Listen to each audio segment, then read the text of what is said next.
ಗದಗ ಜಿಲ್ಲೆಯ ತಾಲೂಕಿನ ಹೊಸಹಳ್ಳಿ ಗ್ರಾಮದಲ್ಲಿ ಶ್ರೀ ಕ್ಷೇತ್ರ ಧರ್ಮಸ್ಥಳ ಗ್ರಾಮಾಭಿವೃದ್ಧಿ ಯೋಜನೆಯ ವತಿಯಿಂದ ನಮ್ಮೂರು ನಮ್ಮ ಕೆರೆ ಭೂಮಿ ಪೂಜೆ ಕಾರ್ಯಕ್ರಮ ನೆರವೇರಿತು. ದಿವ್ಯ ಸಾನ್ನಿಧ್ಯವನ್ನ ಶ್ರೀ ಪೂಜ್ಯ ಗುರುಪಾದ ಮಹಾಸ್ವಾಮೀಜಿಯವರು ಗೊಲಗಂಜಿ ಮಠ ಋಣ ಆಶೀರ್ವಚನ ನೀಡಿ ಧರ್ಮಸ್ಥಳ ಯೋಜನೆಯ ಕಾರ್ಯ ಶ್ಲಾಘನೀಯ ಎಂದು ಸಭೆಯಲ್ಲಿ ಆಶೀರ್ವಚನ ನೀಡಿದ್ದಾರೆ. ಉದ್ಘಾಟಕರಾಗಿ ಆಗಮಿಸಿದ ಸನ್ಮಾನ್ಯ ಶ್ರೀ ಜಿಎಸ್ ಪಾಟೀಲ್, ಜನಪ್ರಿಯ ಶಾಸಕರು, ರೋಣ ಮತಕ್ಷೇತ್ರ ಅಧ್ಯಕ್ಷರು, ಕರ್ನಾಟಕ ರಾಜ್ಯ ಖನಿಜ ಅಭಿವೃದ್ಧಿ ನಿಗಮ ಬೆಂಗಳೂರು ಇವರು ಮಾತನಾಡಿದರು. ಧರ್ಮಸ್ಥಳ ಯೋಜನೆಯಿಂದ ರೋಣ ತಾಲೂಕಿಗೆ ಅತ್ಯಂತ ಉತ್ತಮವಾದ ಕಾರ್ಯವಾಗಿದೆ. ಇದನ್ನು ನಾವು ಸದ್ಬಳಕೆ ಮಾಡಿಕೊಳ್ಳೋಣ ಎಂದು ತಿಳಿಸಿದ್ದಾರೆ.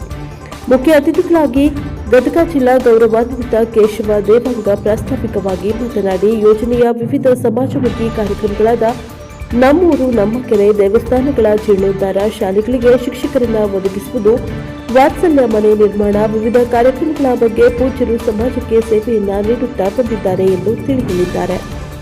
ಕಾರ್ಯಕ್ರಮದಲ್ಲಿ ಶ್ರೀಮತಿ ಬಸಮ್ಮ ದೊಡ್ಡಬಸಯ್ಯ ಸ್ಥಾವರಮಠ ಅಧ್ಯಕ್ಷರು, ಗ್ರಾಮ ಪಂಚಾಯಿತಿ ಹೊಸಳ್ಳಿ ಅಂದಪ್ಪ ಬಸಪ್ಪ ಹೊಸಹಳ್ಳಿ ಅಧ್ಯಕ್ಷರು, ಕೆರೆ ಅಭಿವೃದ್ಧಿ ಸಮಿತಿ ಶಿವಪ್ಪ ತಳವಾರ್, ಪಂಚಾಯಿತಿ ಅಭಿವೃದ್ಧಿ ಅಧಿಕಾರಿಗಳು ಮಹಾಬಲೇಶ್ವರ ಪಟಗಾರ, ಜಿಲ್ಲಾ ಜನಜಾಗೃತಿಯ ಪ್ರವೀಣ್ ರಡ್ಡೇರ್, ಮೇಲ್ವಿಚಾರಕರು ಶಂಭುಲಿಂಗ ಅರಗಂಜಿ, ಸತೀಶ್ ಒಕ್ಕೂಟದ ಅಧ್ಯಕ್ಷರು, ಉಪಾಧ್ಯಕ್ಷರು, ಸರ್ವ ಸದಸ್ಯರು ಹಾಗೂ ಕೆರೆ ಸಮಿತಿಯ ಸರ್ವರು ಹಾಗೂ ಗ್ರಾಮ ಅಭಿವೃದ್ಧಿ ಸಂಘದ ಸರ್ವ ಸದಸ್ಯರು ಈ ಸಂದರ್ಭದಲ್ಲಿ ಉಪಸ್ಥಿತರಿದ್ದರು.